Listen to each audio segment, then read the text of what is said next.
Hello friends, welcome to angel Blessy vlogs. இன்றைக்கி நம்ம சேனலில் என்ன பார்க்க போகிறோம் பார்த்தீங்கன்னா, பாப்பாவுக்கு ஸ்கூலில் வந்து ஃபயர்லெஸ் வந்து ஸ்வீட் பண்ணி கொடுக்க சொன்னாங்க.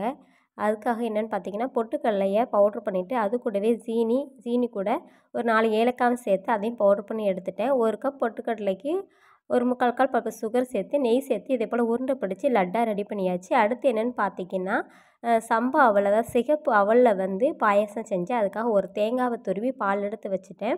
சுகரையும் பவுட்ரு பண்ணி எடுத்துட்டேன். நான் தேங்காய் வந்து துருவி அதை அரைக்கும் போது அது கூடவே ஏலக்காவை சேர்த்து அரைச்சிட்டேன்.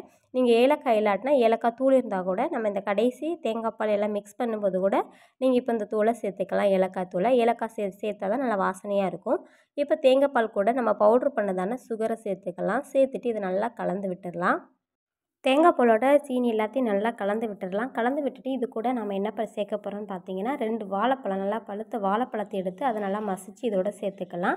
1-2 பீஸ் வந்து நம்மளுக்கு வாயில் கடிப்படுறாக்கில் இருக்கணும். மற்றதை வந்து நல்லா மசிச்சுக்கலாம்.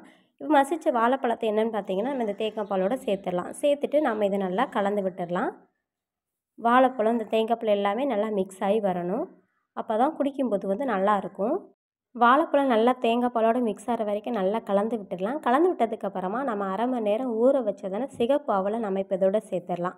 நான் வந்து உப்பு மாவுக்கும் சேர்த்து ஊற வச்சதுனால நான் வந்து அவல் வந்து ஒரு 2 கைப்பிடி அளவு, அதாவது தேங்காய் பாலுக்கு தக்கன நான் வந்து அவலை சேர்த்துட்டேன். ஒரு 2 கைப்பிடி சேர்த்தேன். சேர்த்தது வந்து எனக்கு அது எல்லாமே கரெக்டாக இருந்துச்சு. பாயாசம் பதத்துக்கு கரெக்டாக வந்துருந்துச்சு. இப்போ 2 கைப்பிடி அளவு சேர்த்துட்டு நல்லா கலந்து விட்டுட்டு ஒரு 1/2 அன் ஹவர் அப்படியே மூடி போட்டோம்னா நல்லா ஊறி வந்து நம்மளுக்கு அவல் பாயாசம் அடுப்பு இல்லாமையே தயாராகிரும். நான் இதை தான் பாப்பாவுக்கு கொடுத்து விட்டேன். இதே மாதிரி உங்கள் வீட்டில் காலை ஹெல்த்தியான பிரேக்ஃபாஸ்ட் பண்ணி கொடுங்க.